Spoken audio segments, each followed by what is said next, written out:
Hello guys! Hello! This is for Libra. Welcome Libra dito sa aking channel, Kapalaran 888. Welcome! Alamin natin kung anong messages, vibration, gabay, energy para sa inyong lahat. So, this is general reading. So, for the last 2 weeks siya ng April. So, this is Jack of Clover. So, sinasabi ng bara sa'yo Libra, na posibleng there's a recognition, job well done, congratulatory, promotion, salary increase, higher position. Kumbaga, kung ano yung ginawa mo, ano yung sinacrifice mo, ano yung ginawa mo, or ano yung pinagkakaabalahan mo ngayon, ay magkakamit ka ng, kumbaga, appreciation. Like, yung boss mo, ma-appreciate niya yung pagiging masipag mo. Yung pamilya mo, ma-appreciate niya yung pagiging breadwinner mo or whatever man. So, nakikita ko sa'yo dito na lahat ng sacrifices mo ay, kumbaga, worth it naman.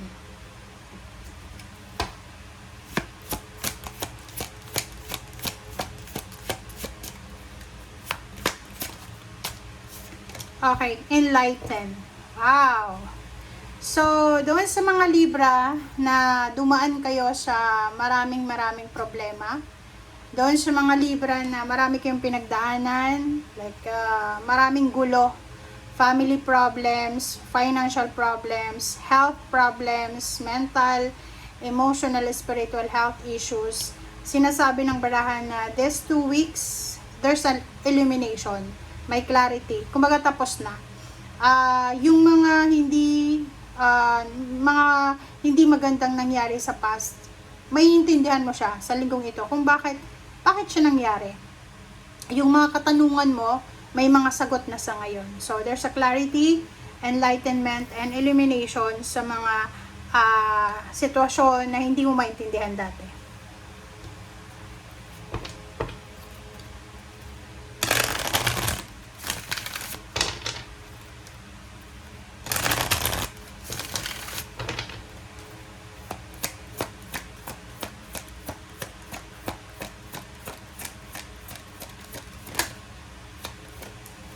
Alright, triumph. Wow, number 7.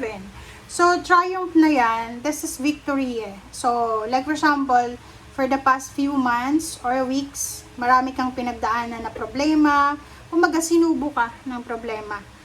Kaliwat ka na, natapos yung problema, tapos may another problem na naman. But, for the next 2 weeks, sinasabi na, you will be victorious. Mapagtatagumpayan mo yan. Or kumbaga, there's a positive result from any confusion na nangyari sa'yo for the past few weeks. Parang blessing in disguise siya eh. So, these 2 weeks na to, marirealize mo na, kaya pala nangyari yon kasi the universe is giving me chance to change my habits or whatever man. So, emotionally, sobra kang victorious. Kumbaga, manageable lahat. Kumbaga, kung may mga emotional issues ka, relationship issues, family issues for the past few months, ngayon ay stable and secured ka na. Kumbaga, natanggap mo na. There's an acceptance, there's a parang letting go na ginawa mo na sa ngayon. Okay.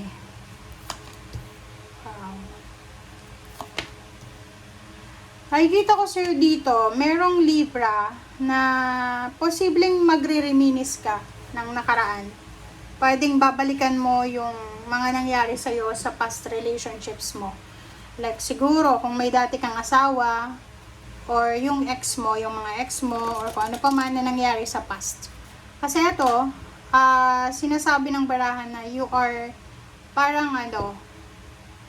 or pwedeng sila yung babalik sa buhay mo. Yung naging parte ng buhay mo. So, like dito, sinasabi ng barahan na kung sino man ito na gumawa ng hindi maganda laban sa'yo, ay posibleng bumalik sila sa buhay mo para humingi ng tawad, para humingi ng pasensya.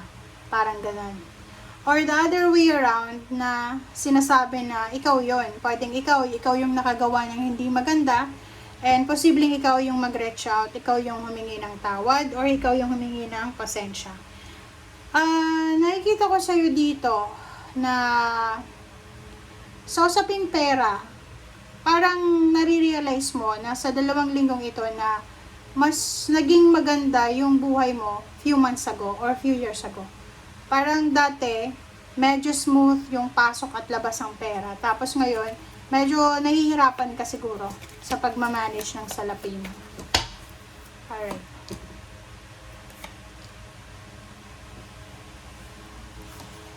Dito naman, sinasabi ng baraha, tingnan mo, pwedeng involved ka Libra sa mga away, gulo, kompetensya, lalo na sa business. Kung may business ka dito, nakikita ko sa'yo dito na kaliwat kanan yung kompetisyon. Pwedeng may tindahan ka, restaurant, or ano ba yung business mo, na kaliwat kanan yung mga kompetisyon.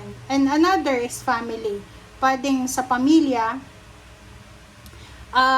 meron dito na naging parte ng buhay mo. Pwedeng anak, kapatid, magulang, or whatever man relationship meron ka sa taong yan. Pwedeng after mong tulungan, kumbaga, ginawan ka ng masama. Trinidor ka, or worse niyan, kumbaga, sinira yung pangalan mo or pagkatao mo.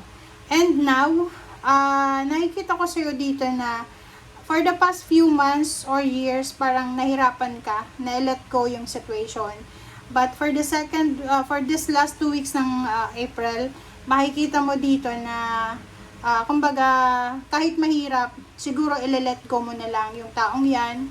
Yung bang nahirapan kang magpatawad, pero these 2 weeks, parang sasabihin mo sa sarili mo, okay, let go ko na lang para wala akong problema. Okay.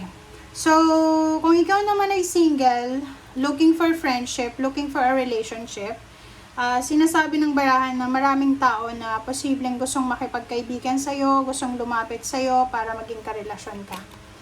And sinasabi ng barahan sa'yo dito, doon sa mga may edad na, like mga medyo may edad na kayo, matandang binata, matandang dalaga, or mga maidens na, diba? Parang sinasabi ng barahan sa'yo na isang hindi inaasahan na encounter, pwedeng encounter siya sa mall, sa supermarket, sa bus station, sa train station, sa airport, or kung saan man ang lugar to, sa palengke, or sa kanto, hindi mo inaasahan. Like, makikita mo yung ex mo, magkikita kayo, mabibigla ka kasi akala mo yung ex mo ganyan, ganito. So, marami kayong mga pagkukwentuhan about sa mga kanya-kanya yung pamilya, whatever. And eto na magician na to, bigla kang parang ma-amaze ka sa nangyari. Kasi, like for example, yung ex mo na yan, galit na galit ka dati. Or yung ex mo na yan, galit na galit sa'yo dati. Tapos ngayon, na nagkita kayo, parang kalma lang. So, yun ang gagawin sa'yo ng magician. Okay? Thank you guys. Bye!